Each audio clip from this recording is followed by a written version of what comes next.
Hello everyone, আশা করছি তোমরা সবাই খুব ভালো আছো। আমার অবস্থা খুবই খারাপ, এতটা অসুস্থ মনে হয় কখনো হয়নি। এতটা কষ্ট হচ্ছে, প্রচণ্ড ব্যথা, জ্বালা যন্ত্রণা, আর একটু ভিতরটা চুলকাচ্ছে, এত ব্যথা কি বলবো। রাতে একটু ঘুমাতে পারি না, এত কষ্ট হয়। সারা রাত বসে থাকি, চিৎকার করি। জানি না ভগবান এটা থেকে আমাকে কবে মুক্ত করবে। এত অসুস্থ হয়ে পড়েছি। বাচ্চাটা বাচ্চাটা সারলো, বাচ্চাটা এত দুর্বল হয়ে গিয়েছে। আমার মেয়েটা, ওকে খাওয়ানো দাওয়ানো কোনো কিছুই আমি করতে পারছি না। তোমাদের দাদা ভাই অফিস করতে হচ্ছে, ওই কোনো রকম রান্না করে রেখে যায়, আমাদের খাওয়া দাওয়ার কষ্ট হচ্ছে, সব কিছুই হচ্ছে। গায়ে আমার প্রচণ্ড জ্বর, যে জ্বরটা কি বলবো, কোনোভাবেই জ্বর পড়ছে না। এত শরীর খারাপ করছে, এত শরীর খারাপ মনে হয় আমার কখনো হয়নি। মনে হচ্ছে মরে যাব, এরকম একটা অবস্থা। তোমরা শুধু মুখটাই দেখতে পাচ্ছ, পুরো শরীরে কোথাও জায়গা নাই। পুরো শরীরে এতটা খারাপ অবস্থা আমার হয়েছে, কি বলবো।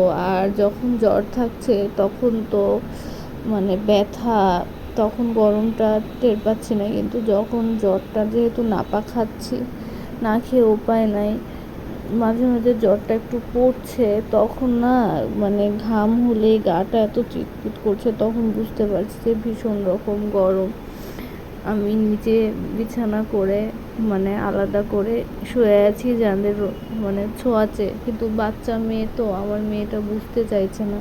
ও সারা রাত ঘুমায় না, আমার জন্য কান্নাকাটি করে, মায়ের কাছে থাকবো, মায়ের কাছে থাকবো। তারপর ওর খাওয়া দাওয়া, স্নান, কোনো কিছুই ঠিক না। এত কষ্ট হচ্ছে বাচ্চাটার জন্য। আমার সংসারের অবস্থা খুবই খারাপ, আমাকে দেখার সত্যি কেউ নাই।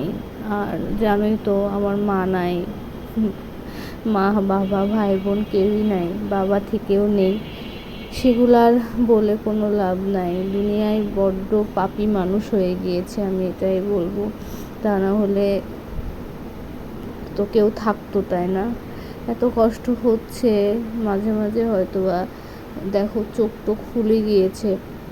নিম পাতা দিয়ে কালকে সারা রাত বসে বসে, সারাটা রাত নিম পাতা দিয়ে করেছি, যখন চুলকাচ্ছিল। এটা আমি 2-3 দিন ধরে ধরে একটু একটু করে করে ভিডিও করেছি আর কি, এই আর কি। তো দেখো, এই যে শুয়ে আছি, শুয়েই থাকি, শরীর এত উইক জানো না। মুখের ভিতর হয়েছে, খেতে পারি না, মুখের ভিতর অনেক হয়েছে, আর মাথার ভিতর হয়েছে।